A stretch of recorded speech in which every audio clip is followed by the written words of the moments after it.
Hello अस्सलाम वालेकुम। हाँ, तो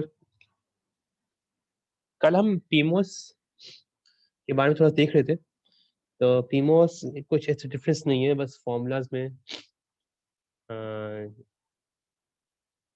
कह लें कि बस वो साइंस होते हैं वो ऑपोजिट हो जाते हैं और कुछ नहीं होता। जैसे एनमॉस में we G S is greater than we T होता है, तो पीमोस में V S G greater than we T होता है। अगर एनमॉस में बात की जाए तो ये वी जी एस होता है, पीमोस में वो है वी एस जी होता है, और ये साइन ऑपोजिट लगे हैं।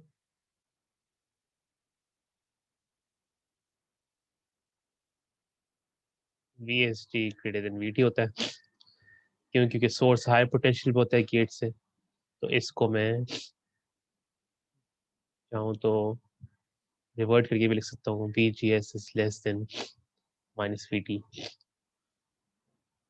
तो बस ये और कोई डिफरेंस नहीं होता फॉर्मूलाज में। जहाँ वी डी एस आता है वहाँ वी एस डी आता है, तो बाकी चीज सेम होती है। अब जैसे ये एक सर्किट गिवन है, एग्जाम्पल है आपका, तो उसको पहले देख लेते हैं। ऐसी एक एक्सरसाइज भी है, सॉल्व करनी होगी। एनमोस पीमोस ट्रांजिस्टर्स लगे हुए सर्किट में। ये सर्किट ये ए वाला सर्किट है। आर मैश का मतलब है कि के बार डब्ल्यू एल और के पी डब्ल्यू एल, इसका मोबिलिटी एक तो म्यू एन म्यू पी होती है, सी ओ एक्स तो ऑक्साइड कैपेसिटी दोनों सेम होती है। म्यू एन म्यू पी वैसे सेम नहीं होती है, लेकिन इस केस में इन्होंने सेम कंसिडर की हुई है, तभी इन्होंने कहा है कि के एन बार जो है आपका equals to K P bar. तो अगर मैं म्यू एन लिखूं तो इन्हें mu N equal mu P दिया हुआ है। तो मोबिलिटी थोड़ा डिफरेंस होता है। आपकी इलेक्ट्रॉन्स की मोबिलिटी ट्वाइस से 2.5 टाइम्स हायर होती है होल्स के लिहाज से, तो ये म्यू एन थोड़ा सा हायर होता है। तब ये काफी केस में होता है कि mu N plus two 2.5 mu P होता है, लेकिन इस केस में उन्होंने कांस्टेंट या सेम अज्यूम किया हुआ है। तो तभी के बार डब्ल्यू एल और के पी डब्ल्यू एल दोनों का सेम है, 1 milli ampere per volt square केवन। Similarly V T N equals to V T P equals to 1 volt है। अब यहाँ minus V T P given है, तो वही मसला नहीं है कुछ। ऐसे अगर इसको मैं रिफ्रेश करता हूँ तो मैं इसको क्या कर सकता हूँ, माइनस वी टी एस कर सकता हूँ, और ग्रेटर देन वी टी होगा।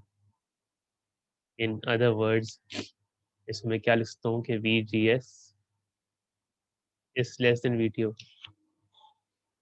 नहीं तो वो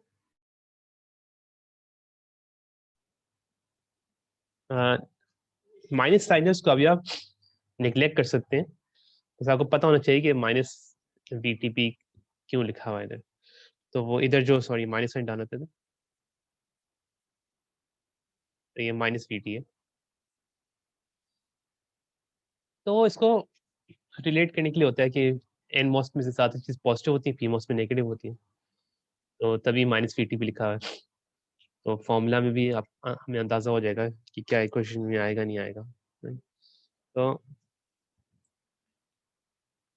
assuming lambda equals zero, lambda again lambda zero है, तो इसमें आर नोट वाला फैक्ट इग्नोर किया हुआ है। आई डी एन और आई पी पहली बात है कि तो अननोन्स हैं जो फाइंड आउट करने हैं। अब कुछ केसेस हैं, केस वन है उसमें वी इन है वो, तो ये आपका केस वन है। ये आपका केस टू है, और ये केस थ्री है। Case one two three. One मतलब आपका वी इनपुट पे 0 वोल्ट है, टू है इनपुट पे 2.5 है, और थ्री है -2.5 है। तो अब अगर पहले पहले इन्फॉर्मेशन तो हम सामने लिखे थे, सामने इन्फॉर्मेशन हमें के एन की पता है, नहीं तो मैं यहाँ लिख सकता हूँ K N W L equals to, यहाँ भी के एन और के पी दोनों बराबर है, तो मैंने सिर्फ के एन लिखा हुआ है। केपी भी आप लिख सकते हैं तो सेम होगा। तो यहाँ केपी, ये आपको इन्फॉर्मेशन गिवन है, वीटीएन आपको इन्फॉर्मेशन गिवन है। आप कुछ केस में इसको मैग्नीट्यूड कंसीडर कर लेते हैं,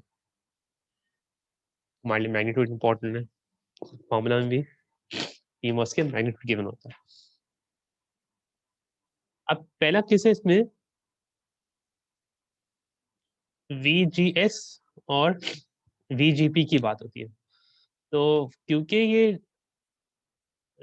कह लें कि डुअल सप्लाई बना हुआ है, मतलब इसमें VDD है वो 2.5 वोल्ट पॉजिटिव है और VSS है वो -2.5 वोल्ट है। और कुछ केसेस में ग्राउंड होता है, जैसे ये ग्राउंड है इधर, लेकिन -2.5 सप्लाई लगी हुई है। तो अगर मैं VGS की बात करूं तो VGSN, क्योंकि 0 है और ये -2.5 है तो वो 2.5 वोल्ट होगा। और VGSP, ये 0 है और वो 2.5 है, तो अब यहाँ क्या होगा VGSP?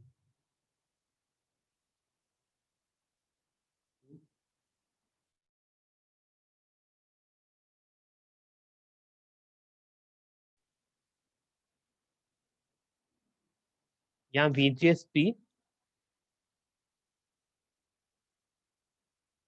-2.5 वोल्ट होगा, गेट 0 है और सोर्स आपका 2.5 है। तो अगर मैं इसको इन अदर वर्ड्स लिखूं तो मैं VSP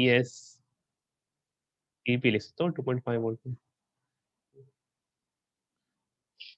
अच्छा, अब उन्होंने लिखा है कि IDN एंड IDP दो वैल्यूज हैं जो आपको मालूम नहीं है।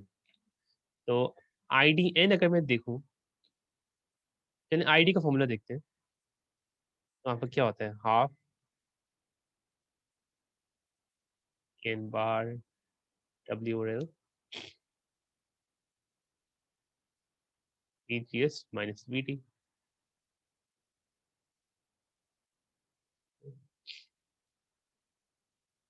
अब अगर इसकी बात हो रही है इस सर्किट की, तो अब यहाँ थोड़ा देखने का मकसद ये है कि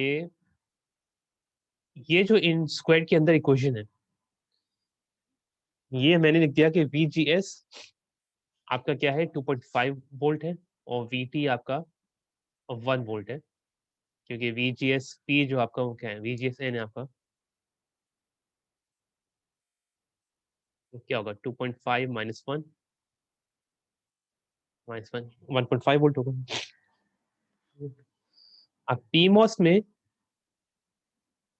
में कहने के इक्वेशन क्या होती है, PMOS की इक्वेशन आप तो देखेंगे टेबल 5.2 में, वो होती है VSG माइनस VTP और CP होता है और इसका स्क्वायर होता है। तो ये VGS -0.5 था, VSG 2.5 हो और VTP का मैग्नीट्यूड है तो वो अगेन 1.5 स्क्वायर हो। तो वरना आप काफी चीजें खुद भी कर सकते हैं कि आप फॉर्मूला में अगर VGS और VTP, हमें तो गिवन है VTP -1, VTP -1 है क्योंकि -VTP इक्वल्स टू 1 है। तो वरना आप खुद ही देख सकते हैं कि VTP में से VGS की, अब एक टाइम आता है आपको कहना, आप खुद डायरेक्टली फॉर्मूला पे जाना नहीं पड़ेगा आपको, क्योंकि अगर VGS गिवन है आपको इस केस में 2.5 है और VTP भी आपको गिवन है -1 है, तो क्विकली हम लोग तो क्या करते हैं इसको डिफरेंस, क्योंकि पॉजिटिव लेना होता है VGS हमेशा। आप अभी तो आप इसको VGS नेगेटिव ले रहे हैं क्योंकि असली में तो VGS नेगेटिव ही है और VSG पॉजिटिव होता है। तो अब एक शॉर्ट मेथड ये भी होता है कि ऑब्वियसली वो कैलकुलेशन में प्रिफर्ड नहीं होगा अभी, लेकिन जब आप सर्किट सॉल्व करते हैं तो वो हम शॉर्ट ये करते हैं क्योंकि हमें पता है कि VGS की वैल्यू है वो PMOS में नेगेटिव है, हम उसको पॉजिटिव अज्यूम करते हैं और हम VTB नेगेटिव पेशों को हम पॉजिटिव अज्यूम करते हैं। तो वो आपका 1.5 ही होता है। तो ये भी ध्यान रखें कि ज़्यादातर जो वैल्यूज होती है ना इस इक्वेशन के अंदर, वो इन दोनों का जो नेगेटिव मतलब माइनस डिफरेंस लेंगे, जो भी करेंगे वो हमेशा कोई पॉजिटिव वैल्यू आनी चाहिए। तो अब हम बेसिकली इस लेवल पे हम सिर्फ जो फॉर्मूलाज गिवन है टेबल में, जो पीमॉस के वो टेबल के गिने थे इक्वेशंस, वो उसमें V S G minus V T का मैग्नीट्यूड था। तो वी एस जी प्लस 2.5 हुआ क्योंकि वी जी एस माइनस 2.5 है, और वी टी पी मैग्नीट्यूड या ऊपर वी टी लिखें तो वो एक ही चीज। तो बताने का मकसद ये है कि आपका ये जो पार्ट है we G S minus V T, ये एन मॉस पी मॉस दोनों में सेम है। अब ये एन मॉस पी मॉस दोनों में सेम है, तो मैं ये भी कह सकता हूँ कि I D P equals to I D N. ये मैं क्यों कह सकता हूँ? क्योंकि के एन बार डब्ल्यू और एल भी दोनों का सेम है। मतलब K N bar W L equals to K P W और एल था। P G S minus V T दोनों का सेम है, तो ओवरऑल करंट दोनों का सेम होगा। तो अब बात आती है कि जो करंट यहाँ से आ रहा था आईडीएन से, वही आपका आईडीपी पे जा रहा था। सॉरी, आईडीपी से जो करंट आता है आपका आईडीएन में जा रहा था। अब लेकिन एक क्या करंट डिवाइडर भी लगा हुआ है, तो कुछ करंट यहाँ भी जाना चाहिए। अब अगर मैं इसका केसीएल का लूप लगाऊं या जो, तो मैं ये लिख सकता हूँ कि यहाँ लिख लेते हैं इसका, इसको मिटा देता हूँ।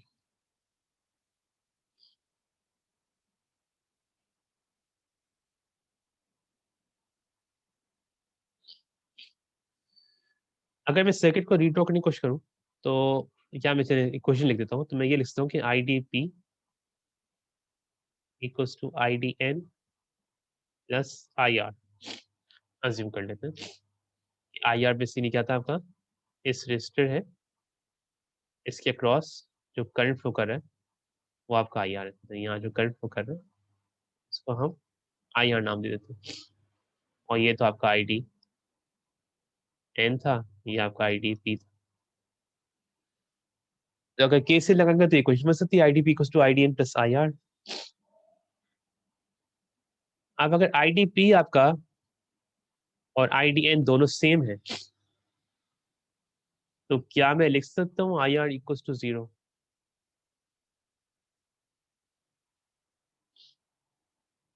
Assuming I D P 1 milli है, आई डी एन भी 1 मिली है, तो I D P minus I D N equals to I R होता है। 1 मिली माइनस 1 मिली जीरो होता है। तो I R equals to zero कर सकते हैं। अब वी नॉट सॉल्व करने की बात आती है, तो वी नॉट बेसिकली क्या होगा, आई आर टाइम्स आर। तो आपका 10 के है, तो 10 के टाइम्स जीरो का 0 वोल्ट होगा। तो पहले पार्ट में हम आई डी एन नहीं निकाल रहे और ना आई डी पी निकाल रहे, हम सॉल्व कर सकते हैं। We G S minus V T 1.5 का स्क्वायर है, और ये के एन बार डब्ल्यू एल 1 मिली गिवन है, तो आप आई डी एन निकाल सकते हैं। जो आई डी एन की वैल्यू आएगी वही आई डी पी की वैल्यू आएगी, क्योंकि सारे फैक्टर्स सेम है इक्वेशन में। और जब ये दोनों बराबर होंगे तो सारा करंट है वो पी मॉस से एन मॉस में जा रहा है, आगे रजिस्टर में करंट फ्लो नहीं कर रहा। इस लिहाज से कोई करंट फ्लो नहीं कर रहा तो उसके अक्रॉस कोई ड्रॉप नहीं होगा। ड्रॉप नहीं होगा तो मैं वी आउट 0 वोल्ट कह सकता हूँ। तो ये वो कंडीशन है जिस केस में आपका बिल्कुल जो गेट वोल्टेज है वो मिडिल में बैठा हुआ है वीडीडी और वीएसएस के। ये ये केस जब नहीं होगा जब आपका सोर्स है वो ग्राउंड हुआ हुआ है। अगर ये ग्राउंड हुआ हुआ है तो उस टाइम पे आपने जीरो दे दिया, तो आपका VGS इसका जीरो हो गया है। तो ऊपर कुछ और है वोल्टेज, 2.5 वोल्ट है। केस वन वो कंडीशन है जब आपका VGS बिल्कुल मिडिल में बैठा हुआ है। और ये सिर्फ मिडिल बैठना नहीं होता, इसके अलावा बाकी चीजें भी फैक्टर करती हैं कि इसका W और L, और इसका W और L है क्या। अभी सारी चीजें सेम थी, वोल्टेज भी आप मिडिल में थे तो दोनों का VGS बराबर था, इसका 2.5 था, इसका भी 2.5 था, दोनों का WL बराबर था। तो करंट बराबर करने के लिए WL और VGS ये सेम होना चाहिए था, सेम है तभी करंट सेम, वरना ऐसे में कुछ और कंडीशन आप बैठा सकते हैं। तो अब जैसे एक क्वेश्चन आ सकता है, उस केस में अज्यूम करते हैं कि ये 0 वोल्ट नहीं है, ये है आपका कह लेते हैं 1 वोल्ट, ठीक है। अब मैंने क्वेश्चन दे दिया इसका, मेरा गेट वोल्टेज है 1 वोल्ट है और आउटपुट वोल्टेज मुझे 0 वोल्ट लेके आना है। तो वो कैसे आएगा, अभी तो हमने देखा इनपुट 0 वोल्ट है तो आउटपुट 0 वोल्ट आ रहा था, क्योंकि दोनों का VGS सेम था, दोनों का VGS सेम था, तो आपका WL भी सेम था दोनों का, तो आपका करंट सारा इधर फ्लो कर रहा था, तो V आउट 0 वोल्ट हो रहा था। अब अगर इनपुट पे 1 वोल्ट दे दिया, अब क्या करना पड़ेगा, पहले हम, और कंडीशन है कि आउटपुट वोल्टेज 0 वोल्ट है, तो आउटपुट वोल्टेज 0 होने के लिए आपका IR है वो 0 होना चाहिए, पहली बात है। IR 0 होना चाहिए, तो मतलब आपका जो IDN है वो इक्वल टू IDP होना चाहिए। अब ये हमें कंडीशन मालूम हो गई, क्योंकि V आउट 0 एक कंडीशन है जो हमें अचीव करनी है। IDN 0, सॉरी IDN और IDP बराबर होने के लिए हमारा ये सारी इक्वेशंस है ये बराबर होनी चाहिए, मतलब half KN bar WL VGS minus VT square equals to half KN P WL VGS P minus VT P का स्क्वायर होगा। उस केस में VGS तो चेंज हो गया, तो मुझे WL भी चेंज ऐसा करना पड़ेगा कि इन सब का सम है वो, मैंने इन सब का मल्टीपल जो भी है वो दोनों केस में बराबर है। तो अब NMOS में मेरा VGS बढ़ गया है, 3.5 वोल्ट हो गया, PMOS में VGS कम है, 1.5 वोल्ट है। तो PMOS का WL मुझे बढ़ाना पड़ेगा, क्योंकि इसका VGS कम है, क्योंकि एक क्वांटिटी कम है, एक क्वांटिटी बढ़ाऊंगा तो मेरी दोनों वैल्यूज बराबर होंगी। तो ये डिफरेंट वेरिएशंस आ सकती हैं, जो क्वेश्चंस हमने किए ना उसकी डिफरेंट वेरिएशन आ सकती है। क्विकली एक इसका आप इसका एक कह लें कि सेकंड पार्ट है, जो है आपका 2.5 वोल्ट सप्लाई आपने दिया है, तो वो अभी इस केस की बात हो रही है, जब आपको 2.5 वोल्ट आपने इनपुट दिया हुआ है।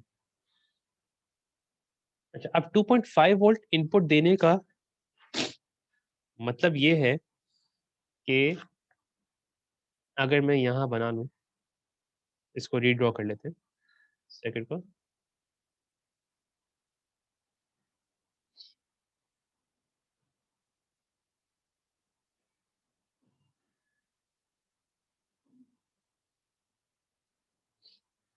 Sorry ground -5,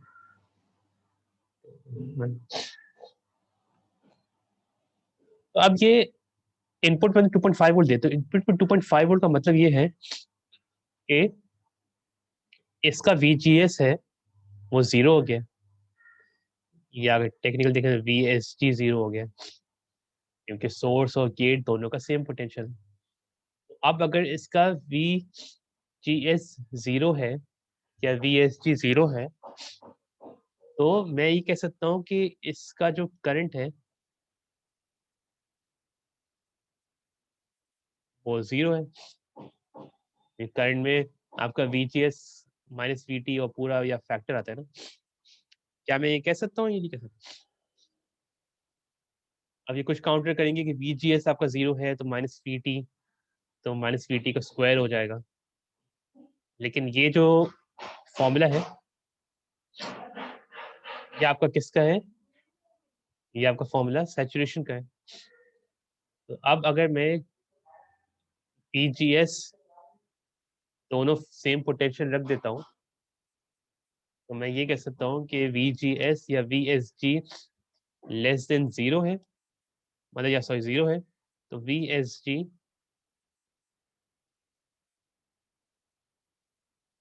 is less than VTP, तो जो ये 0 है और ये 1 वोल्ट है, तो ये कट ऑफ होता है।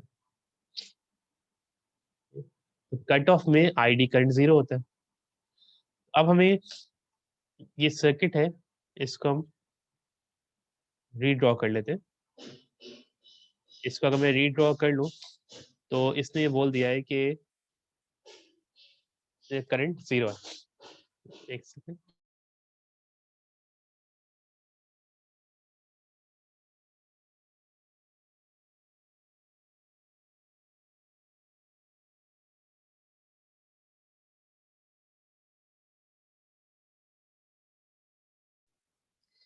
सही, तो अब रीड्रॉ करिए, बिल्कुल वही सर्किट बन रहा है जो नीचे बना हुआ था।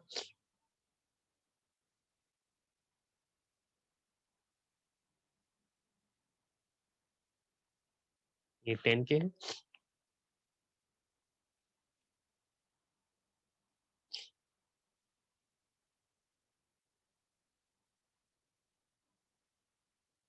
ये आपका -2.5 वोल्ट है,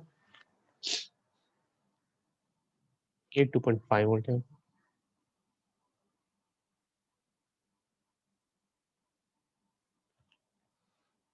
तो अब ऊपर का पोर्शन था वो एक तरह से डिस्कनेक्ट हो गया, क्योंकि अगर यहाँ 2.5 वोल्ट सप्लाई है तो यहाँ कोई करंट फ्लो नहीं कर रहा। यहाँ आपका आईडी 0 है, तो मैं ऊपर वाले पोर्शन को रिमूव कर सकता हूँ, सिर्फ इस पोर्शन को लिख सकते हैं। तो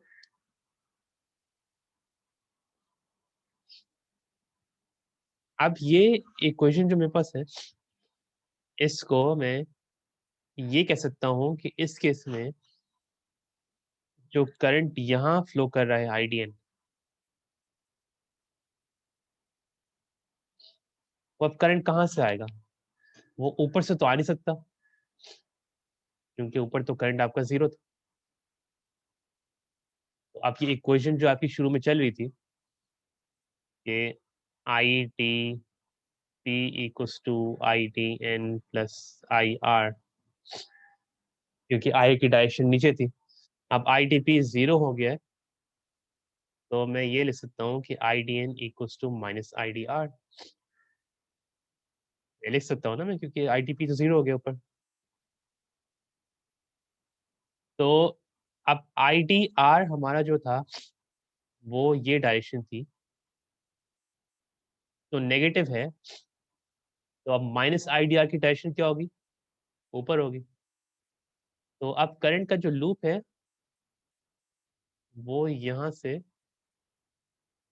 यहाँ बनेगा। ये पॉइंट समझ आया? ये पॉइंट यहाँ दिखा था, क्योंकि आइडियल करंट कहीं से ऊपर से नीचे से आ रहा है, तो कहीं ना कहीं से तो आएगा, तो वो रजिस्टर की साइड से आएगा, क्योंकि ऊपर आईडीपी आपका 0 हुआ हुआ है। तो I D N equals to minus I D R था, तो आइडिया की डायरेक्शन ये थी। तो अगर मैं इसको, मैं ये भी लिख सकता हूँ कि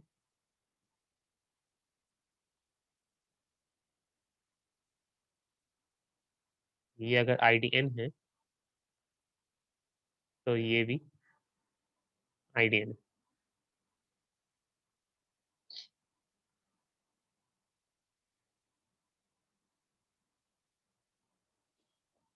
नहीं, तो ये आई डी एन की डायरेक्शन ये है, और इन दी एंड वो यहाँ से फ्लो करें। तो अब कहने में पहले वी आउट फाइंड करना है, तो हमें आईडीएन मालूम होना चाहिए। अब अगर आईडीएन हमें मालूम कर ले हम, तो आईडीएन का इक्वेशन से हम हाफ के एन बार डब्ल्यू हमें पता है 1 मिली के बराबर है। वीजीएस इसके से 5 वोल्ट होगा, 2.5 से -2.5 है, और इसका स्क्वायर होगा। अब लेकिन ये क्वेश्चन आपकी सैचुरेशन की है, तो अब मुझे कोई बता सकता है कि ये सैचुरेशन में होगा या ट्रांस या ट्रायोड में होगा?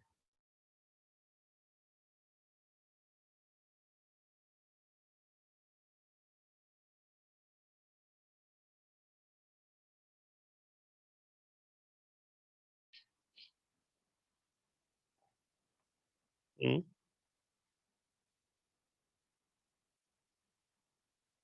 अब यहाँ क्वेश्चन है कि ये ट्रायोड में होगा या नहीं होगा।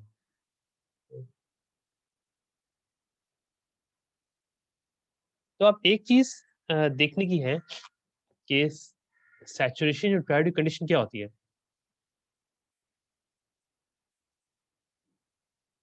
सैचुरेशन ट्रायोड की कंडीशन होती है कि VGS माइनस VT। ठीक है, ये कंडीशन होती है आपकी। अब VGS तो आपका 5 वोल्ट है और VT आपका 1 वोल्ट है, तो ये पोर्शन तो 4 हो जाएगा। अब VDS 4 की बात हो रही है, तो आप देखें कि इधर अब यहाँ थोड़ा इंटरेस्टिंग चीज ये है कि सोर्स है वो -2.5 है। ट्रेन ज्यादातर क्या हो सकता है, 0 वोल्ट हो सकता है, इससे ऊपर वोल्टेज हो नहीं सकता ट्रेन का, क्योंकि ये 0 वोल्ट है। और अगर एक रेजिस्टर का आप कह रहे हैं करंट ये फ्लो कर रहा है, तो ये 0 वोल्ट होगा अगर, तो यहाँ ऑब्वियसली लेस देन 0 वोल्ट होगा। क्यों? क्योंकि एक ड्रॉप होगा। यही पढ़ा है ना हमने, अगर सप्लाई होती है ऊपर, अगर मैं वोल्टेज डिवाइडर लगा दूं या 5 वोल्ट कह रहा हूँ, अज्यूम करते हैं 1 के है 1 के है, तो यहाँ क्या होगा, 2.5 वोल्ट होगा। यहाँ क्या होगा, 0 वोल्ट होगा। ये करंट की डायरेक्शन ये है। तो करंट जिस डायरेक्शन फ्लो करते हैं उस डायरेक्शन में रेजिस्टर के क्रॉस एक ड्रॉप आता है। अगर ये 0 वोल्ट है, कोई करंट फ्लो नहीं कर रहा, तो ये 0 वोल्ट होगा। अगर थोड़ा करंट फ्लो करता है तो ये लेस देन 0 वोल्ट होगा। हो सकता है ये -0.5 हो जाए। ये साइड लेस देन 0 क्यों है, क्योंकि करंट की डायरेक्शन हायर से लोअर पोटेंशियल साइड पे होती है। तो वर्स्ट केस अज्यूम करते हैं कोई करंट नहीं फ्लो कर रहा, तो मेरा ड्रेन वोल्टेज 0 होता है, और ड्रेन वोल्टेज 0 है तो VDS क्या होगा, 2.5 होगा, क्योंकि सोर्स -2.5 है। तो इस केस में आपका VDS लेस देन 4 है। ऑब्वियसली ड्रेन 0 वोल्ट से और कम होगा, हो सकता है -0.5 हो जाए। तो -0.5 अगर ड्रेन है और सोर्स -2.5 है, तो आपका VDS 2 हो जाएगा। लेकिन वर्स्ट केस रखते हुए हम कहते हैं कि VDS 2.5 है, और उस केस में हमारा जो ट्रांजिस्टर है वो ट्रायोड रीजन में। अब अगर ट्रांजिस्टर ट्रायोड रीजन में है, तो इक्वेशन चेंज हो गई। इक्वेशन जो हम लेके चल रहे थे सैचुरेशन की, वो सैचुरेशन की इक्वेशन तो नहीं रही, वो अब ट्रायोड की इक्वेशन हो जाएगी। तो ट्रायोड की इक्वेशन में अगर मैं IDN लिखूं, तो KN बार W रेल होता है, VGS minus VT and VDS होता है। अगर लेमडा का फैक्टर इग्नोर कर रहे हैं, तो -12 लेमडा VDS स्क्वायर वाला जो फैक्टर होता है वो इग्नोर कर रहे हैं, तो हम ये इक्वेशन बनती है हमारी। तो हम इससे 1 मिली 5 - 1 और VDS यहाँ अननोन है, तो आप एक ID की इक्वेशन निकाल सकते हैं। अब दूसरी ID की इक्वेशन मैं इस साइड से निकाल सकता हूँ, क्योंकि R वैल्यू नोन है, तो हम ये लिख सकते हैं कि IDN equals to voltage drop, ये 0 है अगर, और ये VD है, ये V आउट है, तो मैं इसको ऐसे लिख सकता हूँ कि 0 minus V out upon 10K, क्योंकि रेजिस्टर 10K है। तो अब ये V out basically equals to VDS n है। क्यों? क्योंकि V आउट आप पोटेंशियल ले रहे हैं, ठीक, एक वोल्टेज से, या बल्कि देखें इधर वी आउट हम फिलहाल रहने दे सकते हैं वी आउट को। इसको हम सॉल्व करते हैं अभी कि वी आउट क्वेश्चन क्या बनेगी। तो अब अगर मैं एक क्वेश्चन बनाने की कोशिश करूँ इधर, तो मैं क्या कर सकता हूँ कि ये तो मेरे पास इक्वेशंस आ गई हैं आईडीएन और आईडीपी की। इसको मैं रिफ्रेश करके लिख सकता हूँ कि माइनस बी नॉट अपॉन 10 के। तो अब बाकी ये अभी रहने देते हैं। तो आईडीएन आईडीएन इक्वेट करूँ तो एक साइड पे आईडीएन ये है और दूसरी साइड पे इससे हमने सॉल्व किया था तो वो आ रहा था 4 × 1 मिली 4 मिली VDS। तो अभी V और VDS बराबर नहीं है, तो इसको हम ये लिख सकते हैं 4 मिली टाइम्स VDS। ये आपने आईडीएन की इक्वेशन अगर 1 है और ये इक्वेशन 2 है, इन दोनों को हमने इक्वेट किया है। तो अब या V नॉट है या VDS है, तो अब कोई VDS या V नॉट का रिलेशन है या नहीं है।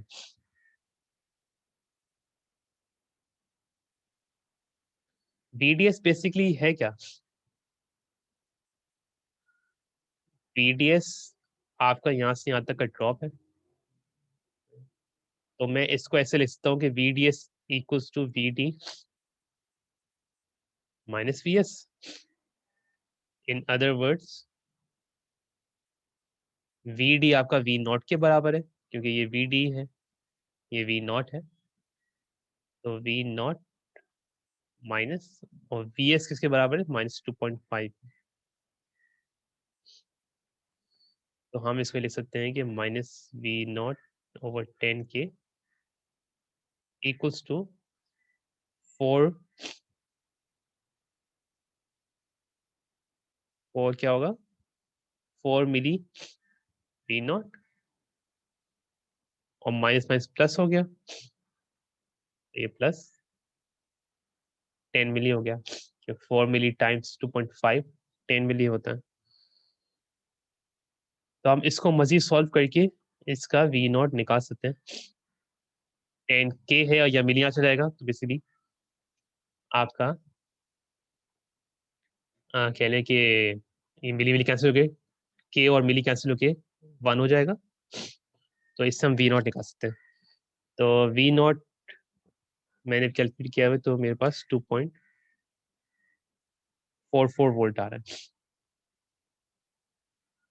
अच्छा, अभी टाइम 2:20 हो रहा है, 10 मिनट है हमारे पास। तो एक काम करें कि जो क्लास में मौजूद है वो दोबारा अटेंडेंस लगा दें 2:20 ऑनवर्ड्स। तो 2:20 टाइम हो रहा है, 2:20 के बाद जो भी है वो अटेंडेंस दोबारा लगा दें। सही, तो ये हम V नॉट हम फाइंड कर सकते हैं। यहाँ थोड़ा कॉम्प्लिकेशन ये थी कि हमें एग्जैक्ट पता नहीं चाहिए सर्किट में हो क्या रहा है। तो सर्किट में हमें रीजन मालूम करना होता है कि ट्रायोड या सैचुरेशन, क्योंकि उसका आईडी फॉर्मूला है वो डिपेंड करेगा। और आईडी फॉर्मूला अगर हमें मालूम हो जाता है, फिर हम वोल्टेज ड्रॉप फाइंड करके हम आउटपुट वोल्टेज और इस केस में हम आईडीएन आईडीपी मालूम कर सकते हैं।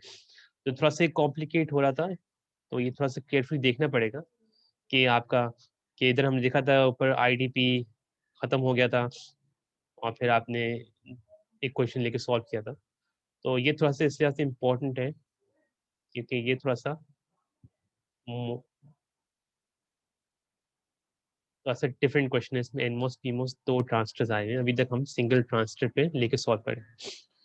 तो पार्ट सी भी जो है वो बिल्कुल इसी तरह है जैसे पार्ट बी था। इसमें एनमोस था, उसमें पीमोस है। तो अब देखिए इधर इधर I D P equals to I D R होगा, क्योंकि यहाँ जो करंट है वो ना होने के बराबर है। तो अब इधर सारा करंट जो आएगा वो इधर फ्लो करेगा। इस केस में जो करंट यहाँ आ रहा था वो यहाँ फ्लो कर रहा था।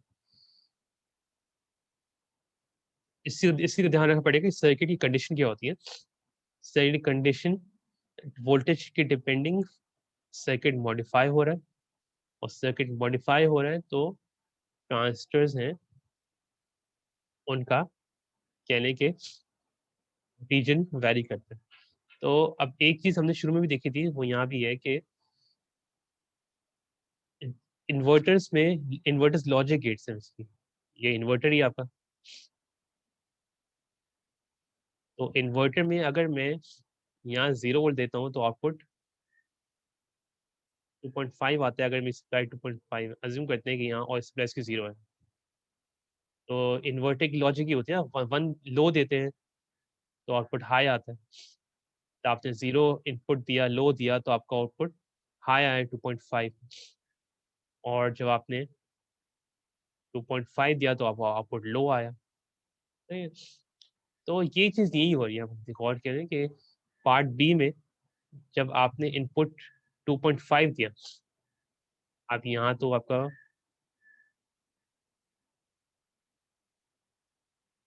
2.5 सप्लाई थी और -2.5, तो इस केस में लो है वो -2.5 के बराबर है। इधर लो 0 के बराबर होता है, क्योंकि आपका बेसिकली जो लॉजिक होती है वो आपकी VDD VSS में चलती है।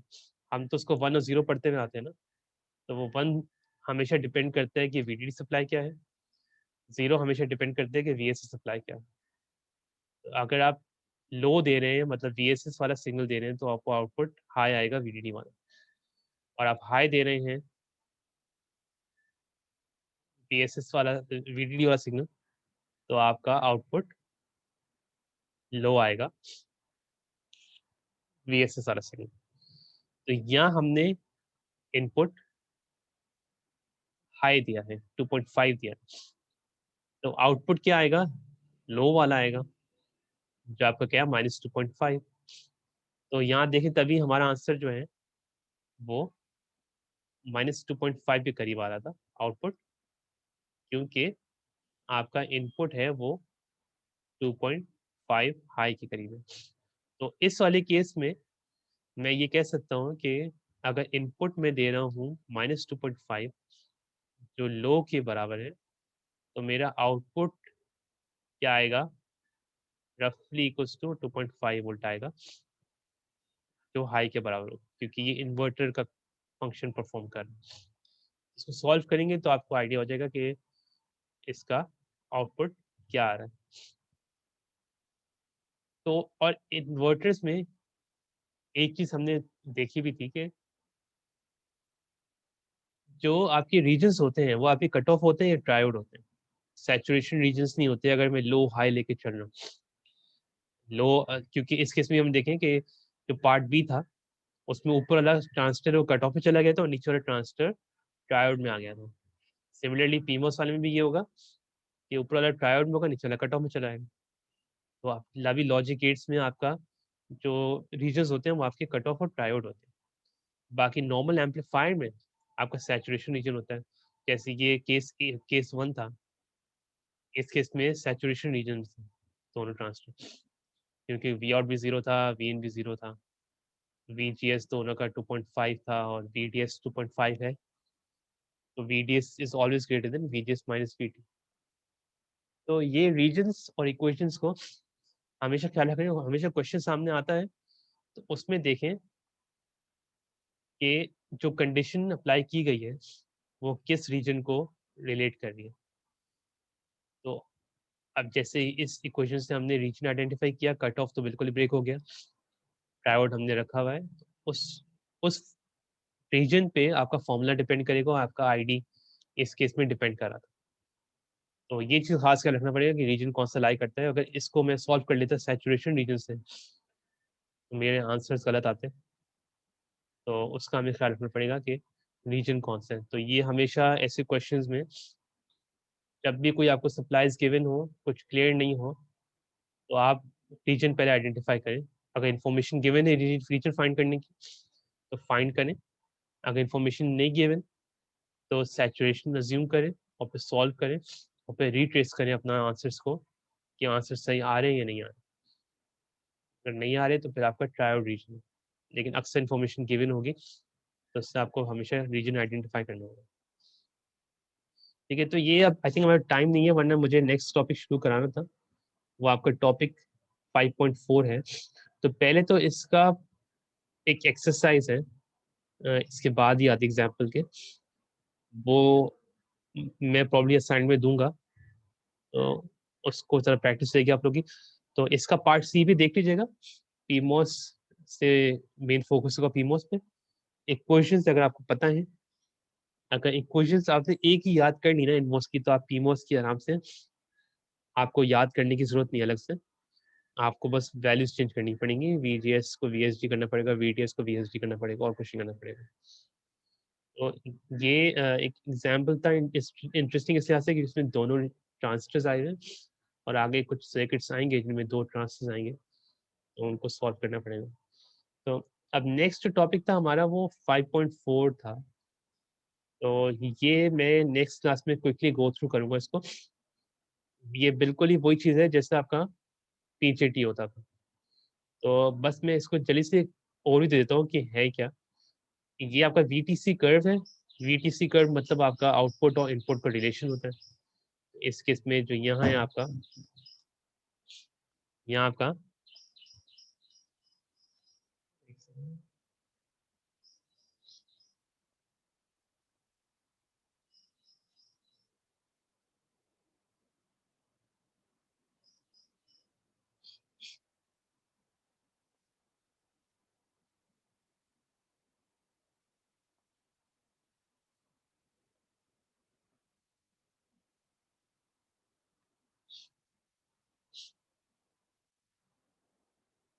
हाँ, तो यहाँ आपका ये जो कर्व है ये वी नॉट है या वी डी एस है, और ये आपका वी इन है या वी जी एस। तो V T C curve again आपके हमेशा आउटपुट और इनपुट के होते हैं। अब यहाँ जो क्विकली मैं इसको बता दूं, वो ये आपको ये बीजीटी में सेम था, बिल्कुल यहाँ भी वही चीज है।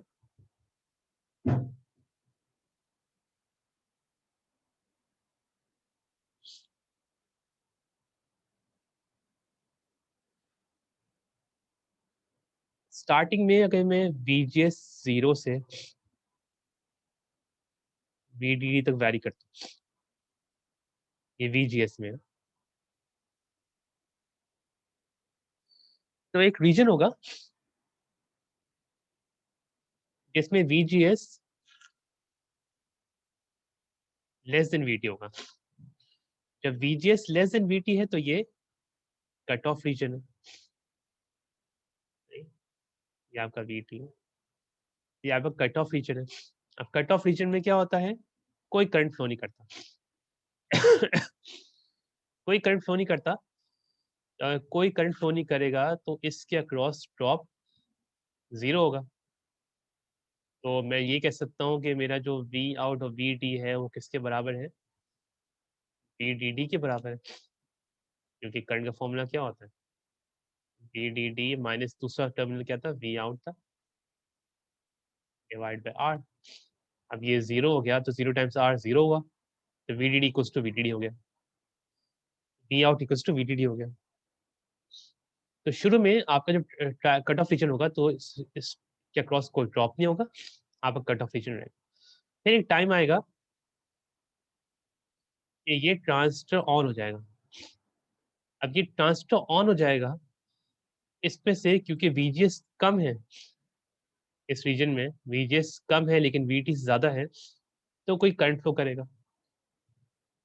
अब अगर करंट फ्लो करेगा इस डिस्ट्रिक्ट के अक्रॉस, तो एक ड्रॉप प्रोड्यूस होगा। अब अज्यूम करते हैं कि इसमें से 1K का रेजिस्टर था, और ये अज्यूम करते हैं कि 5 वोल्ट, और ये 1 मिली करंट फ्लो कर रहा है। तो 1 मिली मतलब 1 वोल्ट ड्रॉप हुआ, तो मेरा आउटपुट है वो 4 वोल्ट आ गया। अब मैंने VGS इंक्रीज करा, VGS में यहाँ तक ले आया, मेरा क्योंकि VGS और करंट का डायरेक्ट रिलेशन है, VGS इंक्रीज किया तो मेरा करंट इंक्रीज हुआ, करंट इंक्रीज हुआ तो इसके क्रॉस ड्रॉप इंक्रीज हुआ, तो मेरा V नॉट है वो अब 3 हो गया। तो गेट वोल्टेज बढ़ने से आपका ड्रेन वोल्टेज है या V नॉट है या VDS है वो डिक्रीज हो रहा है। तो वो ट्रेंड यहाँ नजर आता है कि गेट वोल्टेज बढ़ रहा है, तो आपका VDS है वो डिक्रीज हो रहा है। ये आपका रीजन है, ये सैचुरेशन रीजन है, क्योंकि इस टाइम पे VDS इतना है कि वो कह लें कि VGS माइनस VT से बड़ा हुआ है। अब एक टाइम आता है आपने VGS इतना इंक्रीज कर दिया कि आपका इसके अक्रॉस करंट ज्यादा फ्लो होना शुरू कर दिया, 3 मिली या चले 4 मिली होगी। VGS इतना इंक्रीज कर दिया, करंट इतना बढ़ गया कि इसके अक्रॉस ड्रॉप इतना बढ़ गया और ये वोल्टेज इतना नीचे आ गया कि अब यहाँ कंडीशन हो गई VDS less than V on, right. Current increase करने से इसके क्रॉस ड्रॉप इंक्रीज हो रहा है रजिस्टर के क्रॉस, और ट्रांसफर क्रॉस मार्जिन कम बन रहे हैं। तो ये वो एक टाइम आया कि आपका TGS इतना बढ़ गया कि आपका ड्रेन वोल्टेज इतना कम हो गया कि वो ट्रायोड रीजन में आ गया। तो ये आपका ट्रायोड रीजन है। तो ये वही कर्व है जैसे BJT का था, सिमिलरली मॉसफेट का भी है। तो पहले कम VGS से कट ऑफ होता है, फिर सैचुरेशन आता है और फिर ट्रायोड आता है, और फिर इसमें ABC रीजन्स होते हैं। इसको नेक्स्ट क्लास में टच कर लेंगे कि ABC रीजन्स कौन से होते हैं। लेकिन ये VTC कर्व है, इसको मैं कोई नोट्स डाल दूंगा, तब गो थ्रू कर लीजिएगा। तो ये इनपुट और आउटपुट का रिलेशन होता है। तो इससे हम एक क्वेश्चन भी नेक्स्ट क्लास में सॉल्व कर लेंगे, तो हमें ज़्यादा अच्छा आइडिया हो जाएगा। ठीक है, चलिए, थैंक यू। तो नेक्स्ट फ्राइडे को क्लास कंटिन्यू करेंगे इसको। VTC टॉपिक 5.4 है, इसको हम कंटिन्यू करेंगे। थैंक यू, अल्लाह हाफिज़।